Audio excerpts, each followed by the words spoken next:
রোজা রাখা পায়ের ভিতরে পেরেক ঢুকে গেছে, আজানও দিয়ে দিছে। এখন আমি নামাজে যাবো কেমনে? আল্লাহ তুমি একটা ব্যবস্থা করে দাও যাতে আমি নামাজটা পড়তে পারি।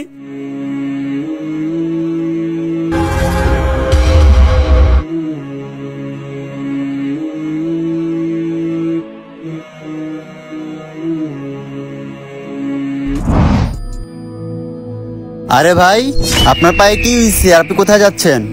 ভাই আজান দিছে, মসজিদে যাচ্ছি নামাজ পড়তে। ও আচ্ছা, আপনাকে দেখে মনে হচ্ছে যে আপনি সুস্থ নাই। এক কাজ করেন, পিছিয়ে ওঠেন, আমি নামাজ দিয়ে আসি। চলেন ভাই।